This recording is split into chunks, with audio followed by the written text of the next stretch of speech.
Week 2 in the factory and all the floor is done, but it's now time to repair the floor and start painting. Hopefully we get all the floor painted and I can start moving stuff in this week because I've got a whole load of racking that is waiting for the floor to come in. So here's the man behind all the last week's work. All the floors ground back. Steve, you were on the flipping big job last week doing all that. Yeah, so we've been here all last week doing the grinding work, getting the floor prepared, ready for the epoxy coating. So we've come in and we've removed all the old contaminants, 2 layers of paint. Some of the concrete was contaminated with oil, so we've ground that out as well to the best of our ability. You had about 2 ton, you said, didn't you, off the floor? floor? Yeah, 2 ton of dust's come off the floor so far. We'll now vacuum it clean, ready for the process of the first primer coat. Tomorrow, come in and repair any holes. It's come up, it's looking a lot better already. Yeah, it is, just taking all the different layers of paint, and obviously there was like painted like tracks and ways in it. Yeah, as you can see, the floor's a very old floor and there's a lot of patch repairs from previous owners and whatnot. You know, there's probably been damages and they've been infilled. So we've had to open the slab up and now we can see it as it is. And it's basically a bit of a patchwork quilt. But when we put the new epoxy coating floor down, high build coating, we should be able to remove these repairs. Well, thanks very much, Steve, for all your work so far. This is only like stage 1 though. I think we cut to the time lapse of the first coat of paint going down.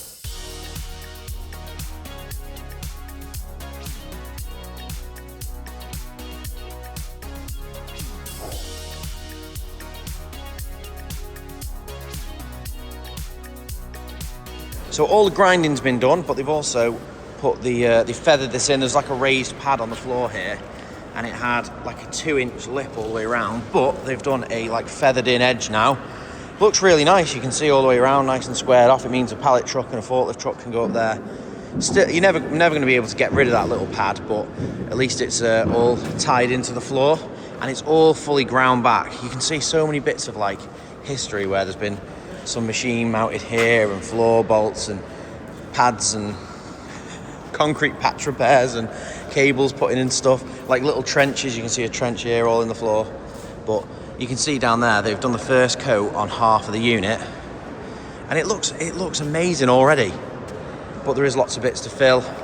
Cracks like this, you can kind of see that'll all get filled.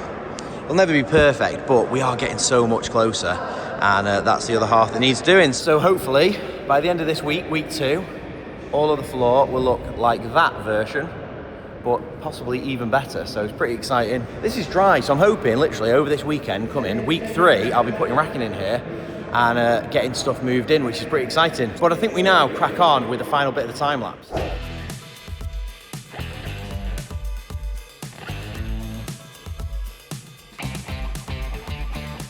Little update, we are now on day, well, it's Wednesday on week 2. So we've had it for 8 working days and the floor is nearly done. This has been a monster task, I tell you. But this is the first coat fully done. Apparently there's that much resin needed. They use a different colour down here, green, because this is the undercoat and it's all going to be coated grey over the top anyway, so it doesn't really matter. But yeah, massive, look at the size of the unit. Absolutely huge, but all of the floor's done now and they're working their way doing all the patch repairs. And then, because they can see them by doing the first coat, they can see all the divots a lot easier and it's sealed, so then they can go over with the filler and then do the final coat, which is going to be done Friday. It'll dry over the weekend, and then next vlog we are going to be smashing out the racking, getting the mezzanine over here, starting bringing in pallets. So that's going to be quite exciting because the move officially starts.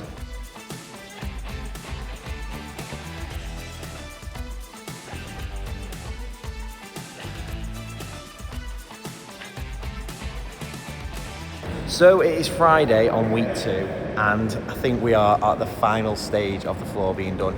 They're just about to start the final coat.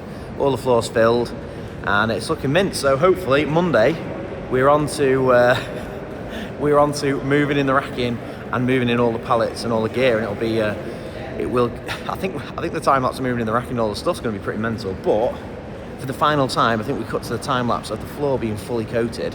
I think we get all of these time lapses in order to make one long clip, which should look pretty amazing right from start to finish. So here we go, cut to the time lapse.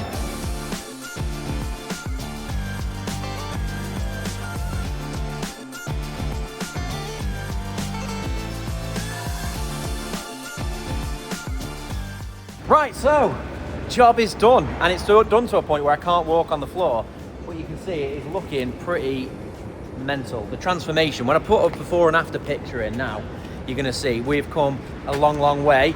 And there is the man himself, Steve. 2 weeks of grinding the floor, and a bit of a monster job this, wasn't it? Yeah, it's been a big job.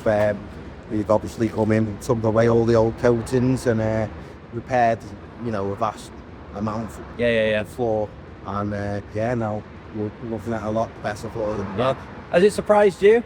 Yeah, it has, you know. It's been a big job to task with all the preparation and 300 bolts. Yeah. Was a surprise. I didn't think 300 bolts, because when you're looking at the floor as a whole, you can see some catch your eye, but they only have to be standing a little bit proud, don't they? You need to nip them down. So no longer a trip as now, are they? Yeah. And we've got to bear in mind, obviously, the coats and everything put down, how we goes down at 250 microns per coat. So it's by the time it's finished, it's half a mil thick. So to try and task all the bumps and crevices that are in this floor, we've had to repair, you know, a hell of a lot of floor, probably over 1,000 patches. Yeah, how much paint? I can see loads of buckets of paint. How much resin did you use? Used 650 kg of resin. Yeah. 600. How many kgs in a bucket? 25 kg in each drum.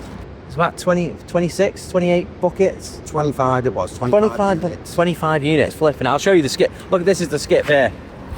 2 ton of concrete dust, and then we've got to wait for all the buckets of paint to fully dry, and then basically they're inert and they're just like scrap metal then, but it's a proper job. So if anyone needs a resin floor, Steve's the man to do the job, because if you can make this floor look as good as this, he can make your floor look amazing as well. So where can we find you? Yeah, so I'm based in Ellesmere Port, and my company's called STB Resin Floors Limited. Yeah. My email address is stbresinfloors@gmail.com. Really, you can find me on my mobile, which is 07505 426 435. Brilliant. What I'll do is, you don't have to remember that, I'll put it in the description. So if you need a resin floor, STB Resin Floors, Steve from Ellesmere Port will look after you and do a floor as good as this one. So this is it, the end of week 2, and it is absolutely mental. All of the floor is done and dry, and it looks amazing. This unit is crazy. It looks even bigger with the floor done. It is literally a blank canvas now to fill with racking, mezzanine, foam, machinery. We've got a lot to do, and hopefully things are going to start speeding up. We're going to be ramping things up a lot more now. I can actually get pallets in here. So thanks for watching week 2 vlog. Hope you're enjoying these vlogs. Obviously it's been 2 weeks of floor, but this was a huge part of the process to get this done, and I'm really glad we've got a record forever of the floor being done. And next week it's going to be all about racking, mezzanine, pallets in here, lots of stuff happening this week, and setting up the offices. That is going to be the first job, getting the office staff over. So thanks for watching. Make sure you subscribe, because I'm going to keep these videos coming every week. Nice quick video updates of vlogging what we're doing, tracking this process all the way along. So make sure you subscribe, click the bell icon so you don't miss any of our future videos, drop a like, and there is a hype button below this video. It's a new feature of YouTube for smaller channels. So if you click the hype button if you've enjoyed it, that would really help, and I'll see you in the next one. So I'm just testing out the acoustics down here at the new unit, or the new warehouse factory. Sounds pretty cool.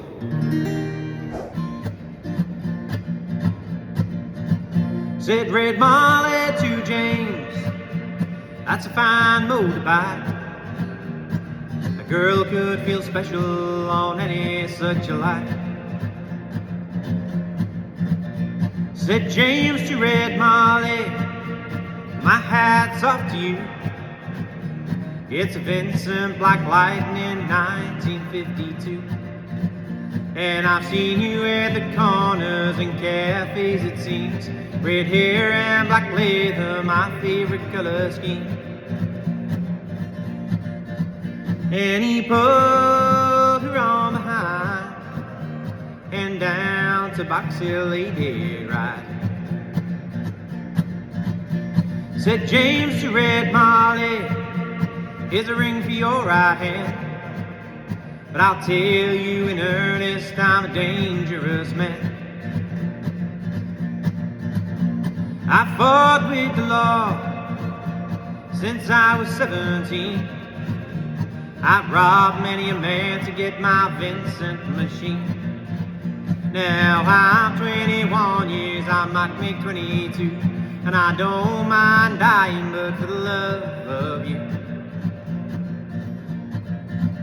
And if it should break my stride, I'll give you my Vincent to ride.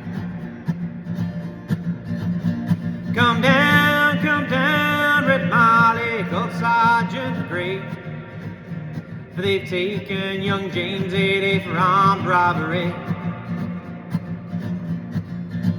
Shotgun blast hit his chest, left nothing inside. Come down, Red Molly, to his dying bedside. When she came to the hospital, there wasn't much left. He was running out of road, he was running out of breath. But he smiled to see her cry, said, I'll give you my Vincent to ride. Said young James, in my opinion, there's nothing in this world beats a 52 Vincent and a red-headed girl. Now Nortons and Indians and Greaveses won't do. They don't have a soul like a Vincent 52. And he reached for her hand and he slipped her the keys. He said, I don't have any further use for these. I see angels and Ariels in leather and chrome, swooping down from heaven to carry me home. And he gave her one last kiss and died. And he gave her his Vincent to ride.